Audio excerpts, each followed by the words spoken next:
Welcome to the AIC Podcast, where we share practical guidance and insight for our members and help the industry understand how the agri-food supply chain works. I'm Wendy Ford. I'm the AIC Communications Manager, and today we'll be exploring the Assurance Scheme for Combinable Crops, also well known as TASCC. I'm joined by AIC Technical Manager Gill Barrow, and she'll walk us through what members and participants need to know and practical steps to stay compliant. Welcome to the podcast, Gill. Thank you, Wendy. It's lovely to have you with us. So, as a technical manager, you manage the scheme, support participants, and work with stakeholders across the agri-supply chain. With that in mind, it'd be great to hear about you and your background. How did you get into the industry? Hello, everybody. So I'm Gill Barrow. I joined AIC in June 2020. Quite a strange time to join a business in the middle of COVID. I eventually met everybody in person, took a while. And prior to that, I'd worked in the fresh produce supply industry. So I was dealing with multiple retailers and also dealing with different audit standards. And prior to that, I'd actually started my career in the chemical industry. So that was dealing with animal health products, detergents and disinfectants. And that was following a period of time studying agriculture at university. Now, let's start with the basics. What is TASCC and where does it play its part in the agri-supply chain? So TASCC stands for the Trade Assurance Scheme for Combinable Crops, and it's split into 4 standards. So haulage, merchants, storage and testing facilities. And then there is the general section, which all participants must be compliant to. So as a scheme, TASCC fits between the farmer and end users, ensuring that grain, oilseeds and pulses are treated responsibly once they've left the farm. The scheme provides independent verification that the trade meets food and feed safety laws and is fully traceable.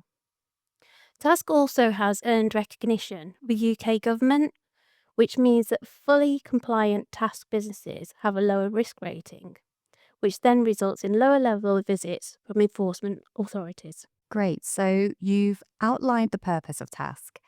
Can we unpack the detail? How does TASCC work? So it is a voluntary scheme, so participants apply to join and they can be certified to a single scope. So for example, you might be just a haulier, or you can be certified to multiple scopes. So you could be a storekeeper as well as a haulier. It can be a range of different combinations of scopes, depending on what the business activities are. So each participant is independently audited on an annual basis, and that's by our appointed certification body. And the audit is there to enable participants to demonstrate their compliance to the standard. Any non-conformances that are raised must be actioned by the participant, and actions actually sent in and verified by the certification body within the agreed timescale. And this ensures that there's continuous certification. And once those basics are in place, I guess the next important part is, how do you keep the standard itself up to date? The standard itself is reviewed and written by representatives from the industry, and their expertise is imperative to ensure that the standard is fit for purpose. Each revision is also subject to a public consultation, which also enables participants to have their input. So Gill, thinking about the day-to-day, where do you see participants most often struggle or hit a snag or, may need some assistance? So areas which are sometimes overlooked by participants is documenting the management review or reviewing legislation every 12 months. Generally in practice, I would say it is being carried out, but evidence is needed to demonstrate that it has taken place. Signing and dating documents is key to any review process. The standard is written to help participants demonstrate how they comply with legislation. It's also important to ensure personnel are trained and competent to carry out the tasks that they've been employed to do. If you are unsure about anything, pick up the phone or send an email. We will try and help where we can. What kind of queries do you think participants most often need clarification on? Often hauliers will contact AIC or the certification body to check whether a material other than a combinable crop can be carried in a TASCC approved trailer and whether there's a specific required cleaning routine required. Checking ensures the trailer remains compliant to the standard and also doesn't result in a costly removal from the scheme.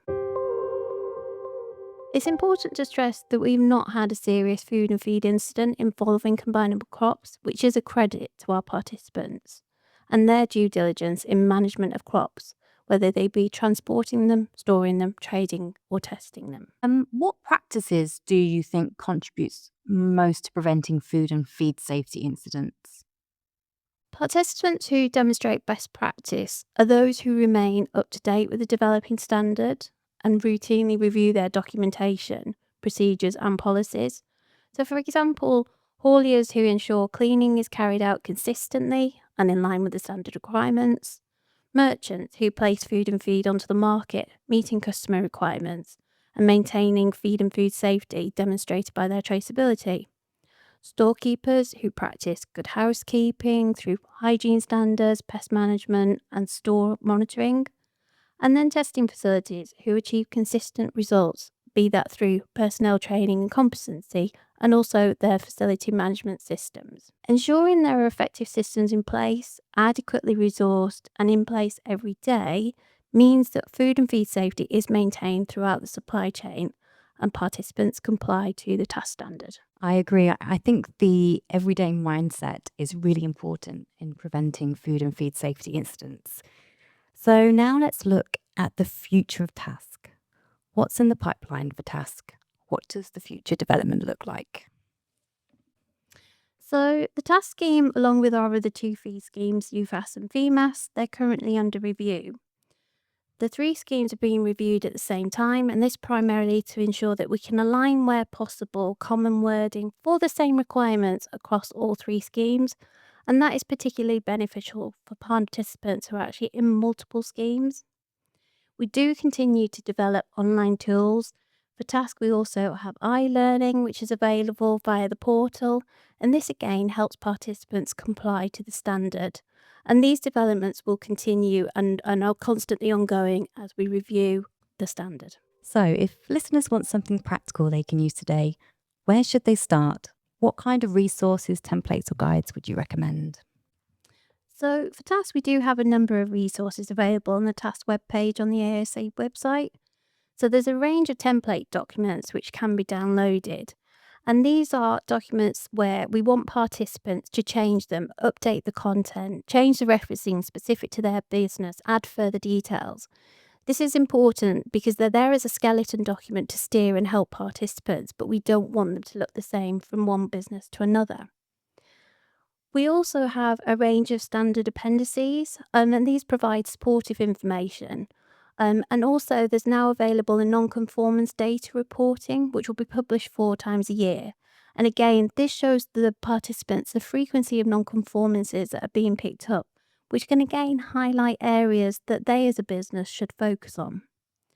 And then we also have twice a year the Task Force newsletter. And this provides important updates on the standard. We also have audit hints and tips and also wider industry news. So my advice would be ensure you're signed up to receive the relevant AIC briefings and the newsletter and keep up to date with the latest TASCC information. That's great. Thank you for sharing your expertise today with us, Jill. Thank you. Members can find further updates, guidance and resources on the AIC website and through our member communications. Thank you for listening, and we'll be back with another episode soon.